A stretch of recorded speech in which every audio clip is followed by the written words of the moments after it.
Halo teman-teman, kembali lagi bersama aku Tiara Maharani. Baik teman-teman semua, perkenalkan kembali nama aku Tiara Maharani dari kelas 2M konsentrasi SBM. Kalau di minggu-minggu lalu kalian sudah memperhatikan materi-materi aku sebelumnya, nah kali ini aku membawakan video kembali dengan materi tentang memperbaiki kompetensi. Untuk pemaparannya, saksikan videonya ya. Nah, teman-teman, di sini ada jenis dan kategori kompetensi. Konsep dan sejarah kompetensi menurut Layla Spencer dan Saint Spencer tahun 1983, kompetensi adalah karakteristik dasar perilaku individu yang berhitungan dengan kriteria acuan efektif di individu kinerja unggul di dalam pekerjaan atau situasi. Nah, menurut Michael Armstrong tahun 1994, kompetensi adalah apa yang orang bawa pada suatu pekerjaan dalam bentuk spek dan tingkah laku perilaku yang berbeda. Selanjutnya, ada praktisi SDM mengatakan kompetensi adalah deskripsi dari karakteristik seseorang. Selanjutnya, Margaret Dale tahun 2003 menyatakan kompetensi adalah menggambarkan dasar pengetahuan dan standar kinerja yang dipersyaratkan agar berhasil menyelesaikan pekerjaan atau memegang suatu jabatan. Kemudian, N.C. Vicky dalam Margaret Dale tahun 2003 menyatakan kompetensi adalah kemampuan untuk menjalankan aktivitas dalam pekerjaan. Sedangkan Training Agency tahun 1988 menyatakan kompetensi adalah kemampuan untuk menjalankan aktivitas dalam pekerjaan ataupun fungsi sesuai dengan standar kerja yang diharapkan. Kemudian, McClellan tahun 1993 menyatakan kompetensi adalah karakteristik dasar personal yang menjadi faktor penentu sukses tidaknya seseorang dalam mengerjakan suatu pekerjaan atau situasi. Sedangkan SK Kepala BKN tahun 2003 menyatakan kompetensi adalah kemampuan dan karakteristik yang dimiliki seseorang pegawai negeri sipil yang berupa pengetahuan, keterampilan, dan sikap perilaku yang diperlukan dalam tugas jabatannya, sehingga PNS tersebut dapat melakukan tugasnya secara profesional, efektif, dan efisien. Nah, kemudian teman-teman di sini ada komponen kompetensi yang terdiri dari motivate, traits, self-concept, knowledge, dan skill. Nah, motivate sendiri adalah motif yang menggerakkan, mengarahkan, dan menyeleksi perilaku terhadap tujuan kegiatan tertentu. Sedangkan traits adalah karakteristik fisik dan respons konsisten terhadap berbagai situasi atau informasi. Kemudian self-concept yaitu terdiri dari sikap, nilai, dan citra dari seseorang.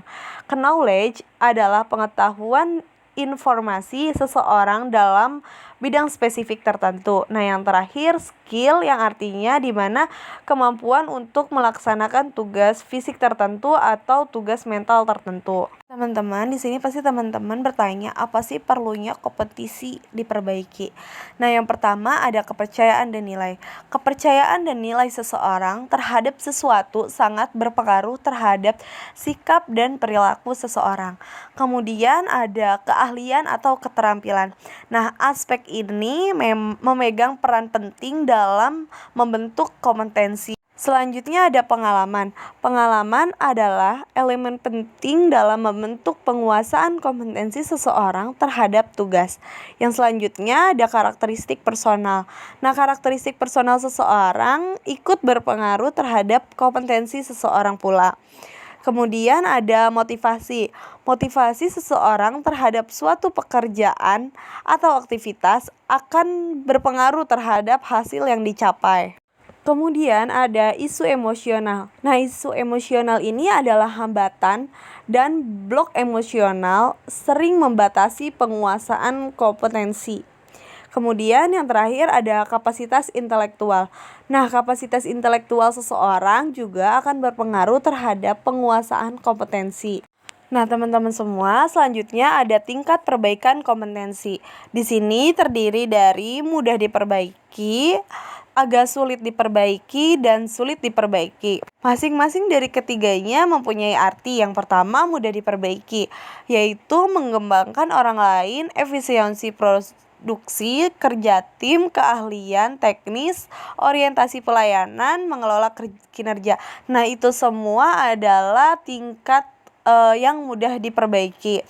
Nah, yang selanjutnya, tingkat perbaikan kompetensi yang agak sulit diperbaiki yaitu orientasi hasil, kualitas keputusan, pengaruh penyelesaian konflik, pemikiran, analisis, kecerdasan organisasional.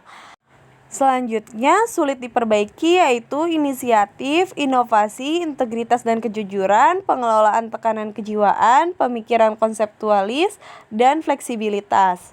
Selanjutnya ada perbedaan kompetensi dengan konsep lain.